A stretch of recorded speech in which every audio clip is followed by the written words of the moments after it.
Ladies and gentlemen, we believe in the first proposition that if a country would try to turn undemocratic using democratic means, that the military should intervene, because no country can turn undemocratic even by using democratic means. We think that this also applies for the case of secularism. We believe that secularism is the basis of democracy. Without secularism, we cannot have democracy. This is what I'm going to talk first about. In a situation in which a country is going to turn unsecular, we think the military should intervene as well, in order to sustain the democracy in the country. This is going to be the second thing I'm going to talk about. Just to bring clarity to this debate, we think this is an analysis motion. We are not going to say what the military should do, but rather we think military should act as a guardian of secularism, as the military also functions as the guardian of democracy. We believe that military should act, for example, as it acts already in Turkey, as, for example, it has acted for Jean-Paul, thank you, in Egypt. So this is what the debate should be about. Amongst the first argument, why do we believe that secularism is the basis of democracy? So first of all, we think that if a country becomes religious, or actually structures become religious, it also means that the political dialogue also becomes undemocratic. For the very simple reason that by using religious arguments, or arguments that are based on religion, or made by very religious parties, or which is based on religion, we think actually this means that these arguments themselves are undemocratic. For example, imagine someone making an argument that something is right because God decided so. Or, for example, justifying something by, for example, blind Quran or something like that. We think actually that in that case, no thank you, it is impossible for the other side to rationally tackle that argument. It is impossible for the other side to actually tackle it at all by having their own means. We think actually that this fosters a culture that we do not like in these countries. A culture that is fundamentally undemocratic, but because it says that what counts is some kind of power that you cannot control, that power that comes out from you, and no rational discussion is allowed on these things. No, thank you. We think this kind of culture, this kind of understanding is wrong and harmful for these democracies. Therefore, secularism is necessary for democracy, as seculars prevent that kind of arguments. Secondly, we think that if these countries will not be secular, it also is very likely that bonds are going to be based on different religions, meaning that actually are going to have clashes between religions. For example, in Egypt, it's very likely that there are clashes between the Muslim population, thank you, and the Christian population, because they are going to have disagreements based on the religion that they have in political discussion. This means that actually in the country, thank you, you are going to have different parties that actually can never agree on different points, meaning actually that you make the country very unstable and also make the country, for example, disappear in a couple of years, or at least there's a chance for that. Further on, I think actually that if we're going to have religion, thank you, as the basis of democracy, then religions in these newly democratized countries are going to have an edge, a huge edge, over parties that are based on secular grounds. For the very simple reason that they actually have a structure and they have people who support them already. For example, in Egypt, as a majority of people are Muslims, also mosques and imams are functioning, so thank you, as the party structures for Muslim Brotherhood, while other secular parties do not have that kind of edge, meaning democracy from its beginning is unfair. We think that unfair democracy is democracy that will not be democratical in future as well. We think actually that it's going to create a wrong culture as well in that country in terms of democracy. No, thank you. Last but not least, we think actually that if you go secular, you have no way back. If you're going to write in your constitution that your country, no, thank you, is religious now on, for example, abides the laws of the Quran, for example, abides the laws of the Israeli laws, this also means that you can use the constitutional laws, so thank you, to say, for example, that you cannot have a discussion on some basis. And for example, proved by constitutional clauses that, for example, we should not have a discussion whether we should become a non-religious country anymore, non-religious country or not.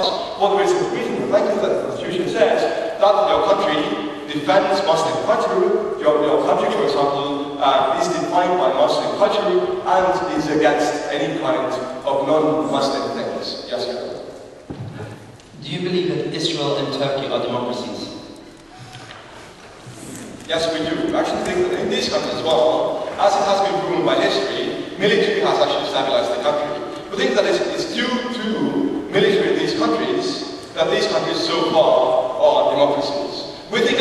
these countries, for example, Turkey is the best example. We think that as Turkey, as military in Turkey, for a very long period of time, as the country developed, held Turkey as a secular country, it also meant that there was an environment in which democracy could develop. An environment in which also people understood that perhaps religion should not be the basis of all parties. It should not be the basis of all arguments. We think this is the reason why actually Turkey nowadays is a democracy, a secular democracy. So thank you. And of course Turkey has developed, and in Turkey you might also have religious arguments, but this is for the reason that it has developed as far as it is not a newly democratized country anymore, but rather quite an old democracy by nowadays standards. But on to the second part, why we think actually the military is the best way to do so. The reason for that is twofold. First of all, we think that military is the only agent capable of that. We think that military and military only has power in these countries to go on with secularism. No other party, no other, for example, secular parties can, or agents, can actually defend secularism.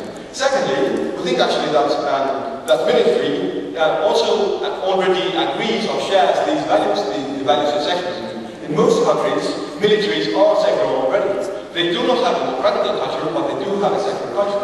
Often enough, in military, the secular culture actually begins, and people who go to militaries actually begin to understand what secular culture is. Also, we think that actually other state institutions, for example, judiciary, are not capable of doing that task. For the very simple reason that, first of all, judiciary might be religious, as for example in Egypt it is, and secondly, we think that judiciary can be very easily overturned by, for example, the parliament, while the military cannot simply be overturned. Further on, we think actually that if the military is itself secular, we think this is beneficial for the state. We think that in that case, the military itself can protect different sects in the country, and so on. We think this is a very important value. We think this is also something you should go for. On these grounds, as we think secularism is the basic democracy, military provides secularism, I beg to propose this motion. Ladies and gentlemen, thank you for the floor. What we heard from opening opposition is essentially a huge case against religion. We heard why religion is antithetical to democracy, why secularism is at the center. Now, my points directly clash with theirs. I'm going to show you then why, first of all, so what the nature of democracy is, and it's not at all antithetical to religion. And secondly, what checks and balances are important and why cannot be balanced. There's a few very short pieces of that I want to make. First of all, on the Turkey example, the military is no longer the guardian of Turkish democracy. As can be seen when 2 years ago the government stopped the military force to overthrow it. Now it's true that the Turkish military has overthrown the government 3 times, but this is no longer the case. Turkey is religious, is getting more and more religious under Erdogan, and the military is no longer a factor in this, and they're still democratic, as he has agreed. Now, and the second thing is on he made some assertions on that the military is the basis of secularism. That's a big pure assertion. I challenge the Deputy Prime Minister to explain that further. And that they guard democracy in Israel. I also really want to hear that assertion explained. Now, on my substance. So, on the nature of democracy. What does democracy mean, ladies and gentlemen? Democracy is an embodiment of the will of the people. It means that the people are sovereign, and it means that their will is sacrosanct. Sir. No. Every state, every democracy, even every liberal democracy, has its own identity. It has its own narrative. It has its own language, its own history, its own myth. And now, so what binds these things together, binds these people together, can be many things. One of those things, one of those strong things that can bind a country and the people together is religion. Now, we can see so that secularism and democracy are not mutually exclusive, such as in Turkey, as we mentioned, which has been getting more and more religious without getting less and less democratic. We can see this in Israel, where Judaism is enshrined in the state ideology. We can even see this in the United States, where people pledge allegiance to one nation under God every single day. I challenge you to say that the United States is not democracy. Now, so if religion is the binding, can be a binding element, then people can choose what they want. They want to express their own national identity. Now, we Europeans here from long-established democracies that are based on secularism might not agree with religion being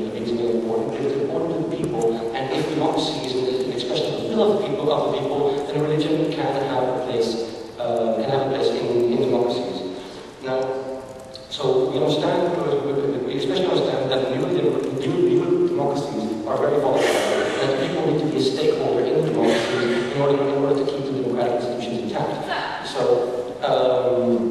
we also see that if the army takes a position in this democracy, they have to have a very hard time leaving, and the army in fact makes makes democracies less democratic. And so this is why we say that secularism is not antithetical to democracy, but closing cities. So does democracy only include free choice, free vote, or anything besides that? Look, democracies can embody different things. As I said, the essence of democracy is that the people are sovereign, that the people decide what they want. And there are lots of different types of democracies. I personally believe that liberal democracies are the best democracies. But we believe that the only way that you can get to a more liberal democracy is if the people are the stakeholder in the process. If people believe in this, people need to be made to believe in this. It needs to be socialized into them. Now, on to my second stanza. A democracy needs checks and balances, and it needs this to ensure that the government doesn't act against the people. Now, what the checks and balances are in a democracy is a constitution. And what is a constitution? A constitution is the codification of the basic values of the state. This is essentially the document that enshrines what this state is, what the state believes in, what the state wants to be. Now, this is why in democracies we have separation of powers, we have parliaments, we have judiciaries, to ensure that governments don't overthrow us. Now, if secularism is something that is important in a democracy, so we don't believe that secularism is mutually exclusive. Even if you don't buy that, though, the army should be the one upholding this. It should be the constitution, and it should be the judiciary. Because this is the way that we do it in democracies. This is how their institutions function, and they function this way to ensure that the will of the people is done, and that things don't act against the people. The Supreme Court is the one that needs to uphold. So if secularism is important, that's where it should be. Now, why can the army not be a check and balance? Why can the army not be a check and balance in the system? What's the nature of an army? An army is something you use against enemies.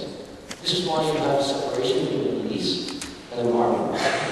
Police is instituted to keep the peace inside the borders, to ensure that no harm comes to citizens are protected from enemies from within. And an army is used to outside enemies, to existential threats. Now, an army needs to be subservient to a democracy, to the state, not a balancer of the state. And why is this important? Because the army needs to be an expression of the will of the people. So that we need to be accountable to the people, because as I said, the people are sovereign in a democracy. And so the army needs to be subservient to a civilian government, which is elected by the people. If the army is used against its own people, or against the government, seeing as the government represents the will of the people, then it makes the people the enemies of the state. If people become the enemies of the state, ladies and gentlemen, then the army no longer represents the people, but the army fights against the people. And then the government or the army are no longer representing them, and as such, the people are no longer sovereign, and then we have ceased to be a democracy.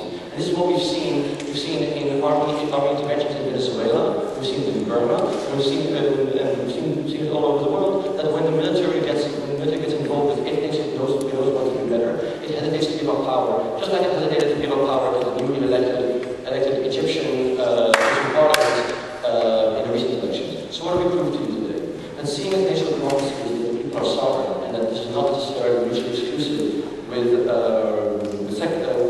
religion, and seeing as checks and balances are important, that the army can never be a check and balance on the people. We are very proud to stand on this motion. Thank you very much.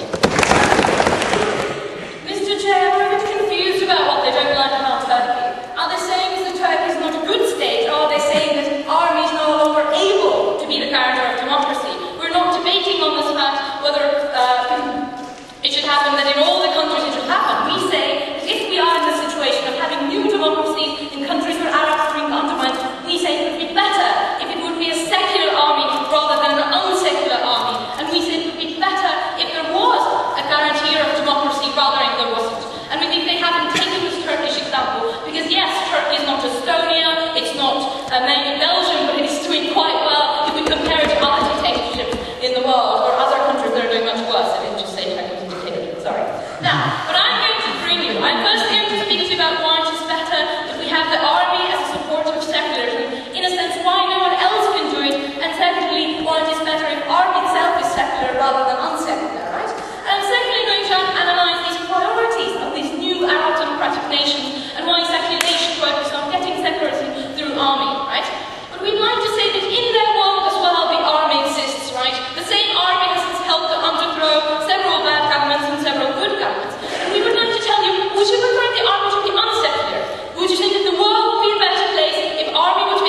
the one that would not give the values of secularism, and we think this is a debate we need to take on fully, right? We say that there's a difference between what is religion and what is unsecularism, what is a religious state, and we think that the first opposition ignored what we talked about when we talked about secularism, right? Now, moving on this idea of how they said, well, nations have a right to be democratic, they have a right to vote their will. We have two fundamental problems with this. In every liberal democracy, it's not just about the power of people and what they want, right? In lots of countries, people also want to kill all the criminals and make sure they get, beaten down the street and then taken into court. We said this is not the reason to allow it. We said there are so many coercive elements of the state that are already there to guarantee values of the people themselves might not realize. And we said that you need to also take on this and show where this works. In the same way, ladies and gentlemen, the judiciary is also fundamentally undemocratic, as it does not act according to the will of people directly, right? It's very difficult to change the laws of your country unless you do like really, really big. And we say judiciaries are very often undemocratic. The problem in this Arab states, and I want to continue with this, because they did say, why not judiciary? We first say if judiciary is so awesome, it's not mutually exclusive. We can have two guarantees and that's awesome, right? But we secondly say, and very often in these countries, the judiciary is either religious themselves, right? The systems that are set in place there are religious, they are often ruled by the religious law themselves, or they are corrupt because it was an incentive to keep them during the previous regime, right? We secondly say it might be this, that if the source of legitimacy, meaning that who can become a political actor and who can actually stick that thing, is very often based on power, not the rule of law. And we say in this case, no one would care about these old judges sitting there, but rather someone who actually has a gun, or with, lots of guns, right?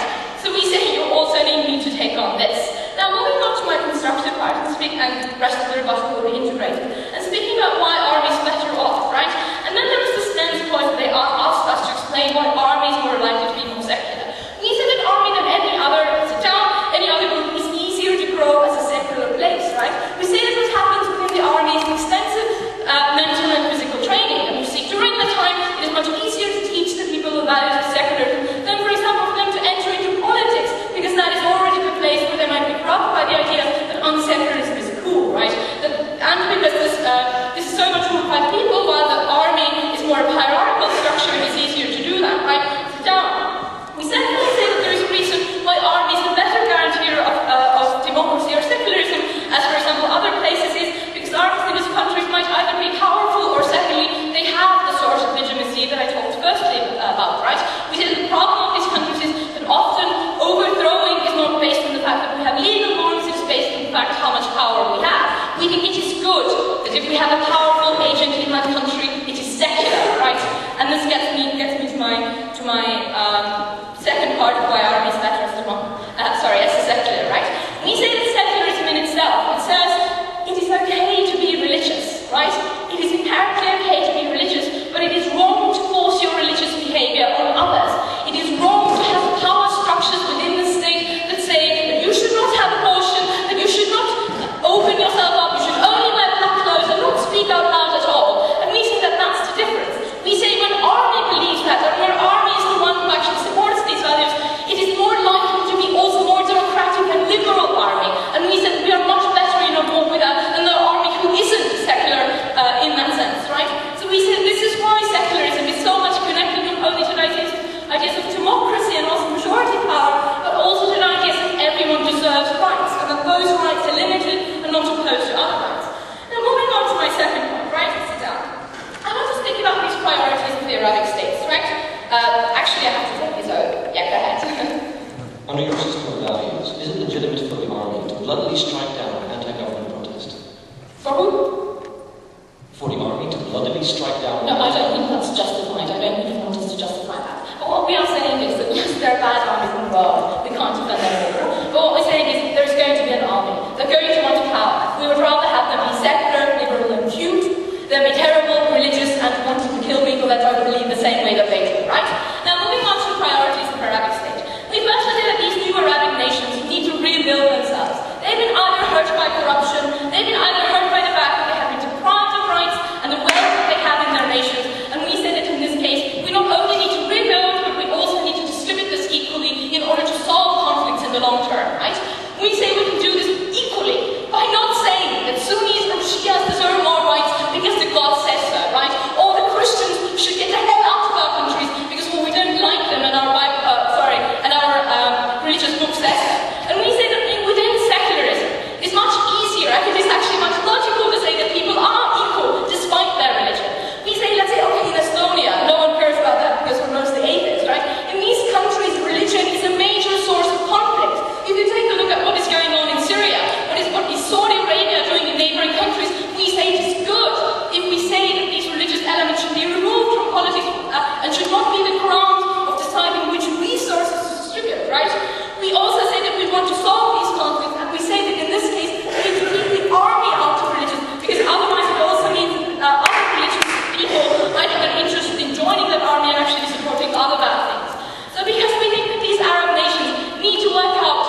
taken by the military.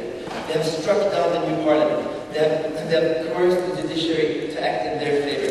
Now, we believe that this is wrong. We believe that the people's will should be enacted. Now, I'm going to show you why it's especially harmful in new democracies to have the army overthrow the government that they do not believe in. I'm going to show this in two points. Firstly, how this erodes the belief in the democratic system and therefore provides linkage to rollback of democratic values. And secondly, why people need stability in order to become stakeholders and why it's so important to be a stakeholder in a new democracy in order to flourish. But before that, I have 4 points of rebuttal. We do not believe that an army should be either secular nor unsecular. We believe that it should be a tool for the government, and in extension of that, a tool for the people who the government then represents. And then she's going and with this amazing assumption that religion is always bad, even in a democracy. And we've given you several examples of religious democracies. And with Israel, we have a religious democracy which acts in accordance with the people and respects the minorities within it and have their own rights. We have Turkey, which is continuously getting more and more religious, while still representing the minorities within the country. And that's just because, you know, in traditions there is a life of religious. That's just actually untrue because in Egypt, which is the prime example, the judiciary there is extremely secular, which is why. And then you have this idea that the judiciary cannot act because it's not of the people. Now, we say that the judiciary is of the people because the way they act is in accordance with the constitution of the country, which is set by the parliament, which is elected by the people. Therefore, the constitution is of the people, and the judiciary should act in accordance with the will of the people. This is secularism is good for religions, but religion is bad for secularism. Okay, so if we take extreme secular countries such as France or Turkey, while the military was ruling the country, they banned the wearing of headscarves, they banned showing religious symbols in schools. Now, we say that this is a grave infringement of the right, and if this is what they're proposing, we say that this is not in accordance with democratic values, and this extreme secularism, which the army is trying to breed in this country, is bad. Okay, so nothing. How does this erode the belief in democracy? Now, these people have been given democracy, trying to give democracy to themselves. Now, that means that they want the government to be the will of them, be the will of the people. Now, when the army then do not respect the decisions that they make, and overthrow this government that they themselves have elected to represent them. That shows that the democratic system is not strong enough to represent them. That the democratic system has failed them, that it doesn't work for them. So what we see here is that we have a system that, when it comes to respecting the will of the people, is as bad as the previous system. However, but it's even worse because it lacks the stability of the previous system, which I'm going to show you in a second. Now, this is especially bad in countries that do not have democratic relation. Why is this? Because democracy is based on trust. Now, this is the basic foundation of democracy. The trust that if we lose access to power, then when we have a new election, we have a chance to regain access to power. We can once again try to get our will through. We have someone there to represent us. Now, if we then say to a large part of the people, over 50%, if we take Egypt as an example, that you no longer have access to power, you no longer have an ability to be represented in parliament, then what other option do we have? Then what other option do we give them? Now, we see here as if we no longer have this option to attain power this way, then we see that the large part of the people will do what they just did. They will try to get gain representation through demonstrations, through trying to overthrow the government. Before that closing, is it okay to infringe political rights for human rights? We have, first of all, not heard how this will infringe on human rights, or how the human rights infringement that is caused by extreme secularism, because we believe that the right to your own religion is also a human right, and their system infringes on the rights of religious people, as we have seen happen when the army takes control of extreme secularism.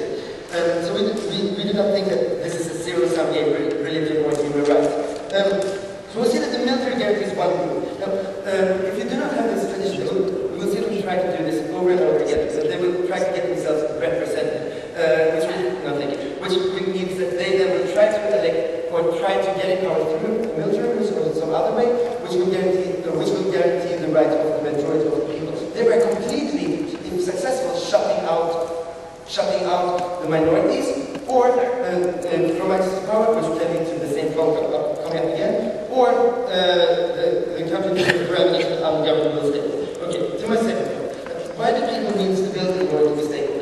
Now, whenever you have a new system, we need stability. Why do we need stability? We need stability in order for people to believe in the system once again. But this is not from the idea of political power. This is the idea of they need to be shown that there is benefits from having this system.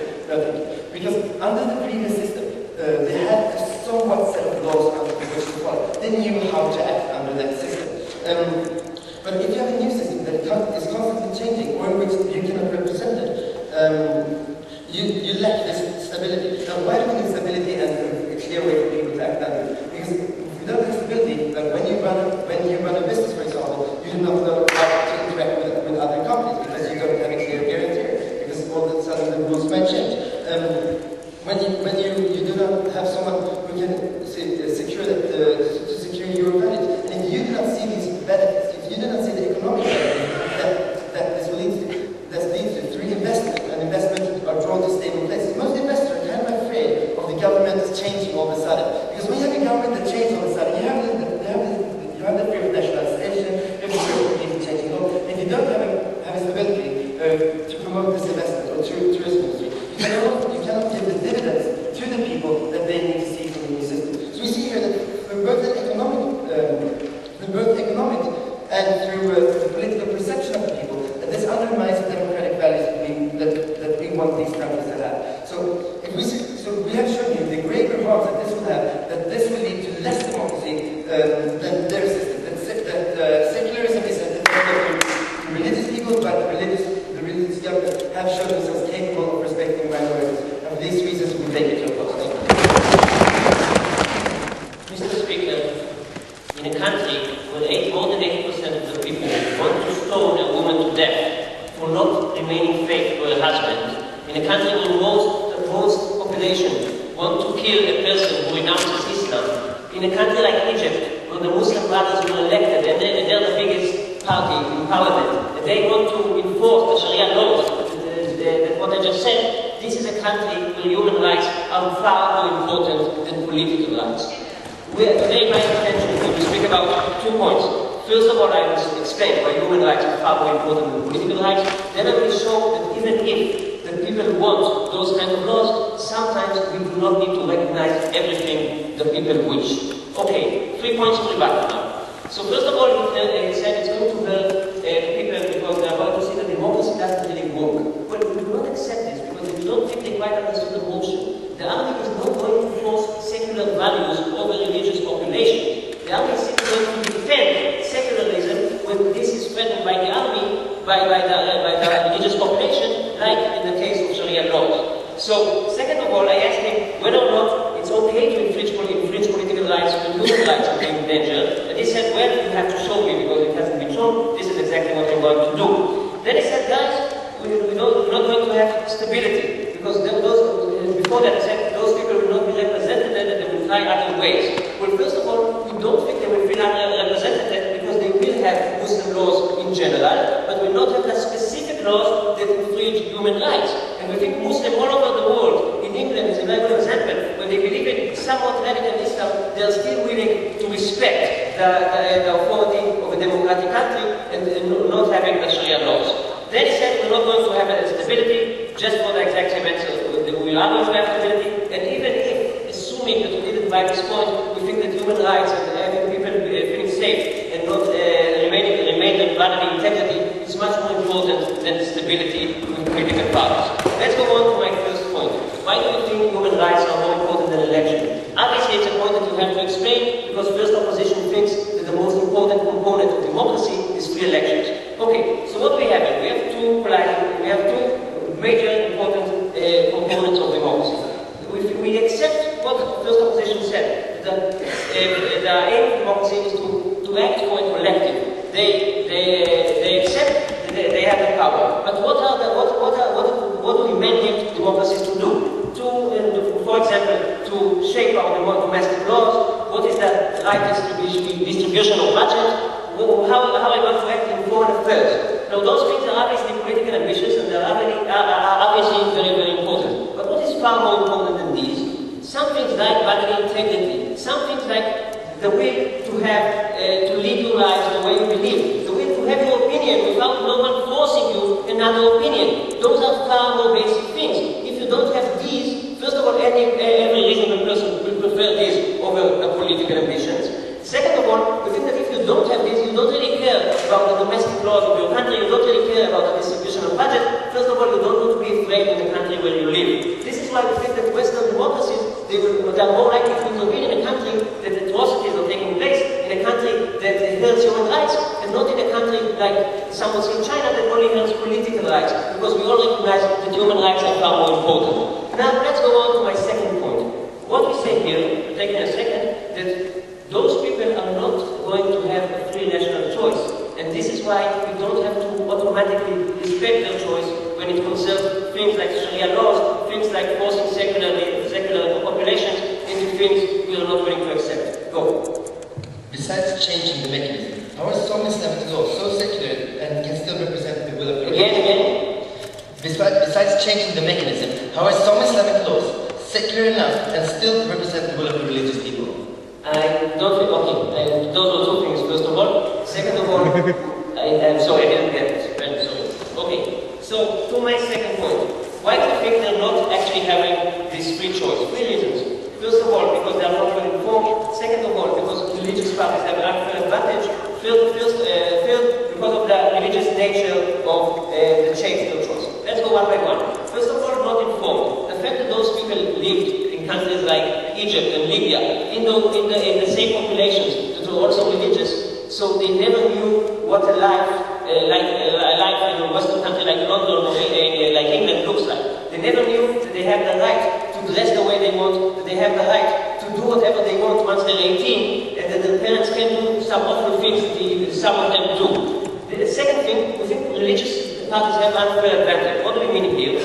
They are the only ones that have an advanced network of gathering popular support. We're speaking about things like providing welfare to the people. We're speaking things like having weekly or daily meetings in the mosques, where those people that view themselves, the population view them as the spokesman of the Prophet, so they are highly influential over those people. We saw that in the elections in Egypt, when they were the only party that got the most people, but then Mubarak back then didn't really respect their will. But most important here is that we don't recognize they have a free choice to begin with. Why is that? Because when a girl is born to a family, and from the age of one, from the first day, she is being told that if she doesn't respect those laws, she is most likely to go to hell. So this is a girl that when she becomes 18, is more likely to endorse those laws, voting to a party that will inflict the Sharia laws over secular people. They don't know that a basic component in democracy is human rights, and this is why they are likely to do so. Second of all, we know that those people,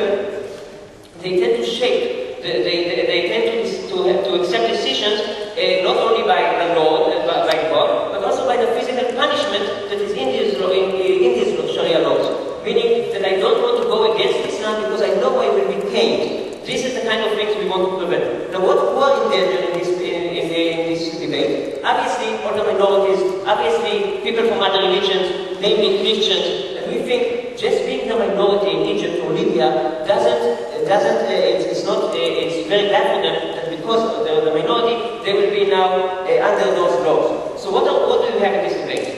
First of all, the army is only there to defend those people. That means they're only to intervene when secular populations will be under danger, that the human rights will be in danger. And we want to put to you that even if most people in Egypt or Libya want these laws to pass, we still don't have to respect them for the exact same reasons. We beg to oppose. Thank you, Mr. Speaker. First of all, I'm going to talk about all the things that the government has failed to provide in this debate and actually engaging on. First of all, we have this shift between the first government and the second. Let's get to what the first government said, which makes this particular debate very hard to engage. Well, they haven't told us what the military will do in order to actually pursue secularism. And we see this as a major issue, because what they're saying is that they are practically going to somehow enforce this.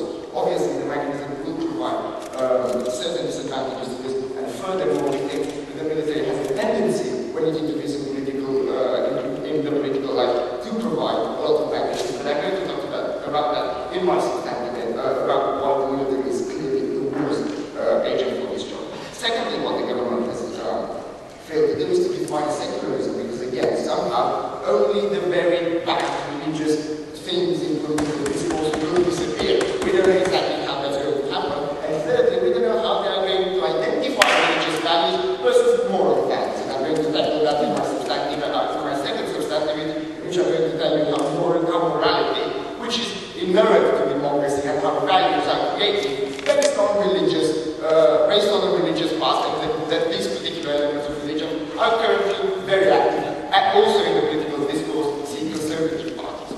Now, thirdly, what the government has done, and I've been talking about second prong now, is that they've changed the model, and while instead of clarifying it, they've told us that the military will not actively do anything, they just won't protect these particular parties when they're attacked by the people.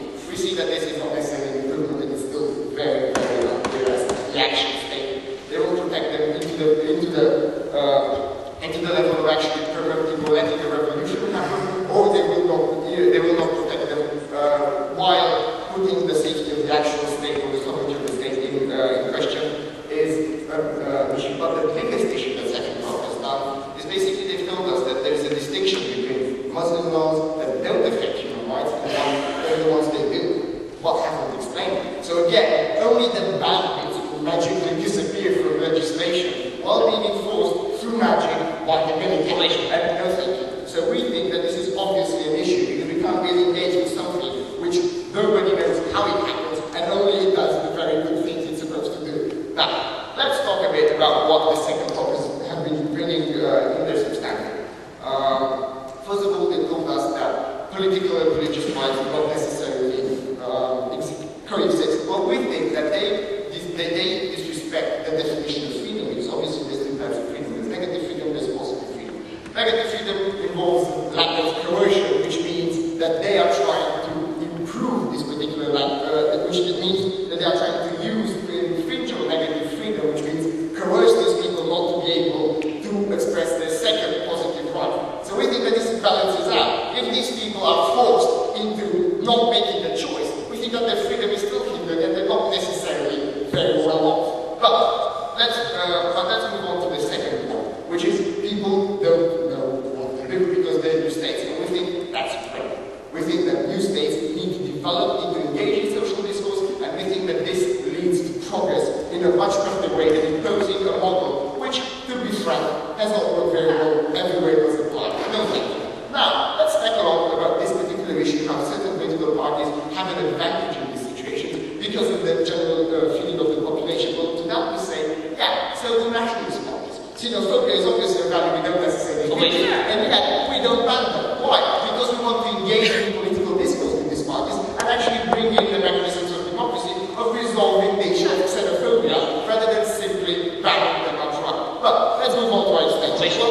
But before we do that, Please answer. Are you willing that women will be stoned to death if most population I get the point. Yeah. Currently, they are trying to tell us that these particular religious measures, which, by the way, are very centered on one religion and don't necessarily have an issue with Christian in the US, proposed and banned abortion in Arizona, for example, they have this particular issue is not necessarily. They propose that this issue is a good enough reason for the state or for the military to intervene, but we think that this will not change, and that will be, again, because of thinking. Let's talk first about the military. Well, the military has always been stable. The military is always based on a chain of command. So what happens during the old religious regime, you get promoted to general, admiral, whatever, and then eventually you decide in the will of the peoples for democracy, and you throw a coup d'etat. What happens? What happens then? Well, the army still has these particular people who are promoted by values that the people in charge, like the chief of staff of whatever country we're talking about, deem working, which might also be very religious. We think that this is a very rigid structure. And the basic example of Turkey, let me tell you how secular and how open-minded the Turkish army is. They currently do not allow homosexuals to serve, and they see that this is a particular reason to be exempt for it, but they decided they need to check it. So we see that it's a very good example of how a military that they consider to be good, it does still share moral values that coexist with the particular religious values or actually stem from them. No thank you. So, moving on into this, we see that this particular chain of command won't necessarily change, and we think that they will have a certain bias. They will give them way too much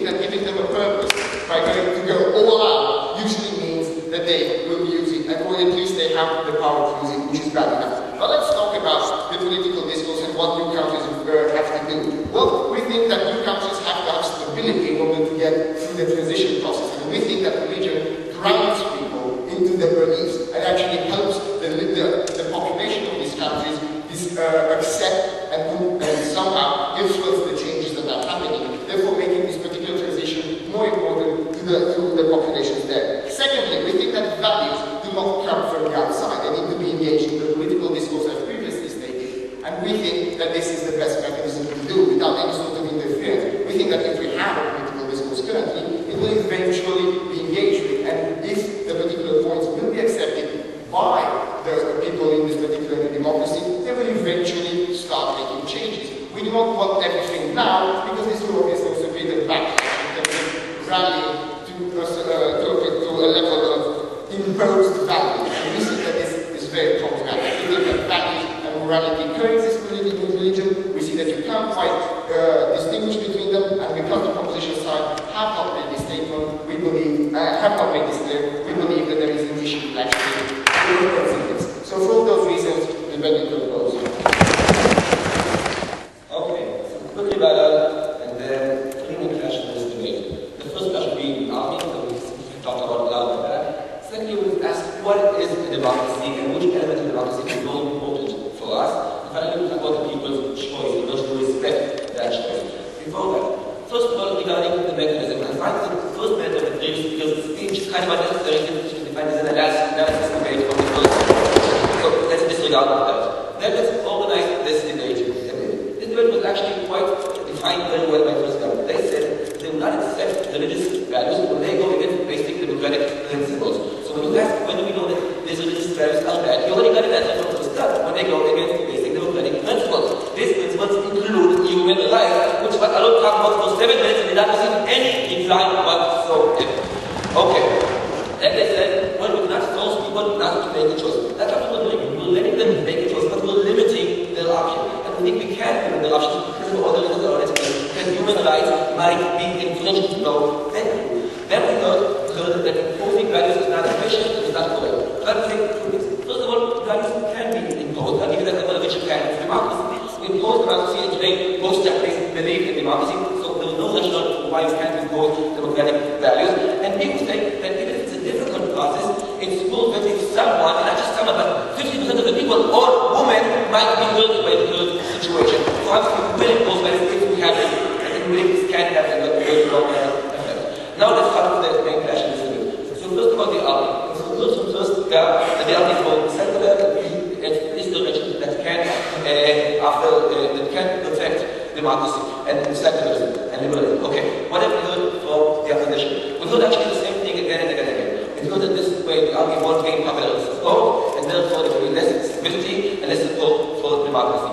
So let me say a few things. First of all, we say that religion also imposes threats to democracy, as was stated by the first government. We say that, and this is the most important part, that if human rights are hurt, then we don't care. Even if this means that people will lose their faith in the army, that doesn't matter to us, because human rights might be hurt. And see, we say people will still support democracy. And why is that? Because they're in a situation. They cannot decide about the progress of the country. They cannot decide about the economy. They cannot have all these political rights that they never had before. So sure, they're still a bit limited. They still can't have all the Sharia law, but they have so many options more than they had before. So obviously they will support democracy, because the situation has only improved. They didn't lose the option to try the Sharia law, because that option didn't exist beforehand anyway, but they got no benefits. So obviously they will still support democracy. So now let's go to the main clashes of this debate. What is democracy? So we heard from first up, democracy is only people voting in the ballots. We completely do not accept this definition. We think that democracy is a much more complex than that. We think democracy includes minority rights, we think democracy includes voting in the ballot, and we think democracy includes human rights. Now what we are saying that in this case there is a trade-off, there is a conflict. When is there a conflict? When parties want to hurt religious laws that may hurt human rights. Now let's be clear, we're not talking about having a symbol, one nation under God and a $1 bill. This is not what this debate is about, obviously, as defined by the first God. We are debating about stuff that can rights. For example, not allowing women to go to drive the car, not allowing women to have sex before they are married. For example, not allowing people to live their lives the way they want to. For example, corporal punishment, hurting your bodily integrity. All of these, or at least many of them, are supported by the majority of Egyptians. And I don't care the majority of Egyptians support them. If I'm the army, we think the army should intervene. So why should we intervene? Why is it so clear to us that even if the majority should support corporal punishment, we will not allow it? So let's ask what are the two options we have. One of them is the voting in the system, which is a collective. A group of people together, joining together to promote the joint causes. And this means sometimes you have to compromise. You want to get what you support, what you see, what the majority supports. The second thing we're talking about is basic human life, which means no one will violate your right to live your life, not to be your body to be heard, not to be treated equally because you're a woman, etc. Now, if theoretically I have to choose between the two, what would I choose? I obviously would choose human life. And why that? Because no one would like to join a system in which if he's unlucky, he might be sufficiently hurt, he might be tortured, his hand might be cut off because he stole something. No one, no single person in this room would want to choose such a system, and if no one would like to choose such a system, if he had a choice, obviously human rights are more important than the ballot box. Before I continue, I have to take a stop. But you still haven't engaged on how the army checking and balancing the system, rather than the constitution, is inherently undemocratic and illiberal. But I don't care if it's inherently undemocratic in the sense of voting in the ballot box. I think it is democratic in the sense which is more important, as I just explained, human rights. Now regarding the Constitution, what will happen in this case is the Constitution can be redefined according to what the Sharia law. So the fact that the Constitution is now fine, in 6 months the Egyptians will rewrite the Constitution, and I don't think to respect this Constitution if it hurts basic human rights as I explained. So now let's move to the third question. Even if you didn't agree to everything I just said, and I think most of you will agree, we think that people's choice is still irrelevant. And why is that? So we heard about unfair advantage, and I'm going to give very detailed analysis about what is the detailed analysis. These parties have unfair advantage because of the masks, and because of the welfare they provide. If when my country didn't provide me with anything, but my mask gave me basic food, health, and that's how it was operate. They gave people their needs. So obviously, I will support them. Obviously, I have an advantage. But you know what? It's much more than an unfair advantage. The fact is that people are uninformed in this country. Again, it's about the Arab country. They don't know what democracy is. They don't know what it means to be free. They don't know what it means that no one can tell you what to do. And they don't know exactly why democracy is so important. Obviously, if they don't know, they can't recognize their vote because they don't know what they're choosing for. They don't know their options. Secondly, we say it's not really a free choice. And why is that? Because this bill was indoctrinated since it was very small, that the only law that should apply is the Sharia law. Why is it important? Because when she's making the choice in the ballot box, she is afraid of God which may punish her. So obviously she can't choose freely if God may send her to hell. And she's even afraid of her community or her parents which may punish her if she doesn't make the supposedly correct choice. So again, I don't think we should respect the choice which is based upon not knowing what the real options are and not really being able to choose because you may be hurt or punished if you make the wrong decision. So what have we shown you here today? We showed you the army should intervene because the army can intervene. I think that was obvious. But more than that, we showed you that in this debate for the choice, just the two elements of democracy. And obviously, the human rights element, which is greatly threatened by Sharia, is much more important than the ballot box. And we showed you that even if we care about the ballot box clearly doesn't represent the real will of the people. That's why we follow the proposal. Thank you, Mr. Speaker. I'm going to be doing today's summative speech. I'm going to invite you to three perspectives that you want to bring to today's debate into whether or not we're shifting one powerful agent that will completely free hand without no system of checks and balances in place. What I'm going to be looking at is the actual agent that we've been discussing today, the military, whether or not it is a white agent, whether or not it is whether or not we should be able to trust this agent, especially based on the definitions that we've heard from the government. After that, we'll be looking at whether or not secularism truly is mutually exclusive.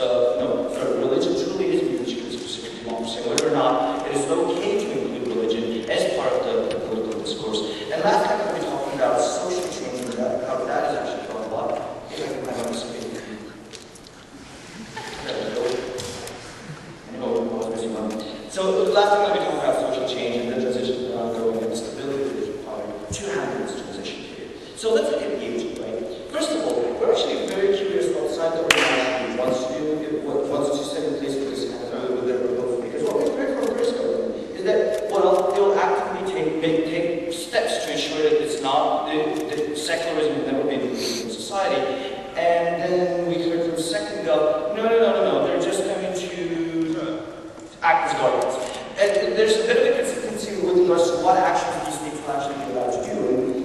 fact that the definition is actually worrisome, because by their own account, they're talking about a very powerful agent. Now, when you give a very powerful agent a free hand to take any steps at their liberty to define, you actually see a problem, especially when you don't set in place, especially when you don't set in place a system of checks and balances. That is actually particularly worrisome. Now, actually, what we found particularly interesting is that they started off the debate by saying, you know what, the army is the best agent because there's no one out there. But then when we offered alternatives, they said, okay, but they're not mutually exclusive. But then their argument can't stand if they're arguing that this is the agent that we need to use because there's not another one out there. Also, we don't really understand why we need the army then. But if we have all these other alternatives out there, there was no proper analysis into that, especially in light of the risk of not having systems of checks and balances in place.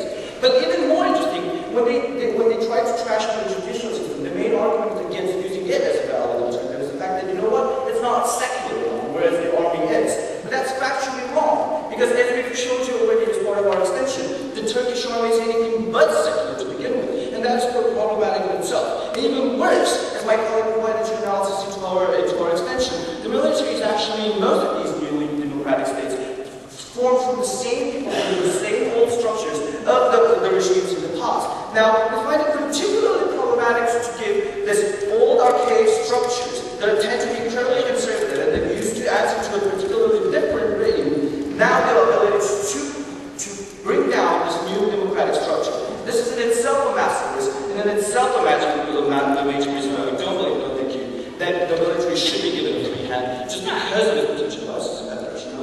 Nor is it secular to begin with. Now, let's look at secularism and democracy, and whether or not we need secularism to actually engage in democracy. And there's been a lot of interesting things that we've heard. Primarily, their main stance is that, you know what, religious argument and democracy just don't go hand in hand, and that is a problem. But religion, as my colleague has already pointed out, is nothing more than a structure of morality, right? And a code of ethics that we got in our lives.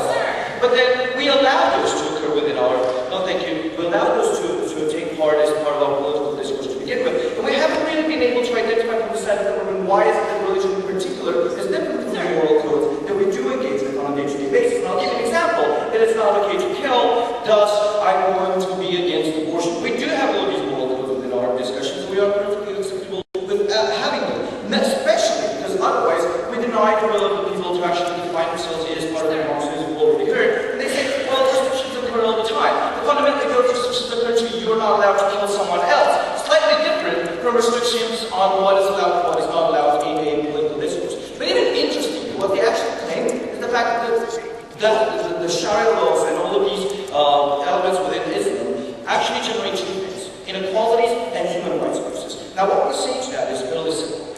They are one side of the political discourse, as my colleague has already told you. And by their own account, these are already very well entrenched in society. So what the big benefit of actually allowing this political discourse is that instead of simply denying their very own existence and letting them simply be entrenched in our society, we actually engage with these discourse. We actually contest them, because political discourses by definition within democracy offer multiple perspectives, which means that we can actually rethink these value systems and actually engage with them whether or not they will work for our society. And this is why we want to define them, don't you agree? You do understand that these religious arguments used by these people are the ones that do not use saying this is good because it benefits more people. They say it's good because God says so, and if you're not religious, you also don't have a right to say that. If that argument was being brought in the House of Parliament, I would laugh at that. And that is exactly what we want to see. We want to see these arguments being shattered to pieces in a public discourse and make sure that everyone acknowledges just how redundant and stupid they are. Arguments have an advantage because they are in society. But then there's a lot of arguments that are just stupid, that are accepted within a debate already. If we have a high influx of immigrants, nationalist movements gain sway, yet we don't ban them because they gain traction. At the same time, populist movements like anti-austerity measures gain sway. But we still allow them, not because they're popular. Also, by the way, their new argument on mosques offering welfare, interesting. Populist movements offer welfare as well. But again, we don't discourage them simply because they carry sway within our societies. So the simple fact that these are entrenched ideas within a democracy, that's a good thing, because we need to contest them, we need to reassess them, and we need to make sure that our society acknowledges the fact that they are redundant and stupid and take that into a political discourse. Now, social change, and this is particularly important. We've already heard from first of all that it's important to make sure to understand that if these people feel that they are denied the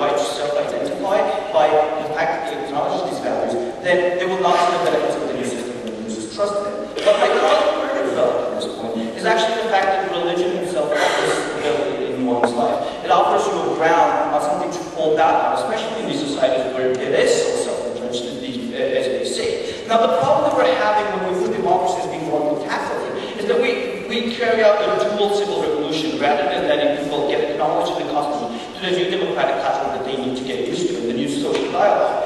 Now, the problem that we're having with that is that in doing so, we're denying them the same opportunities as Turkey had, where they've established their own democracy and they've taken the active decision as a society that, okay, it has now come time to have another civil revolution and become a secular state, and which is going to actually acknowledge the values of it because they came as a result of the social dialogue that they are denying. And this is why today we're proud to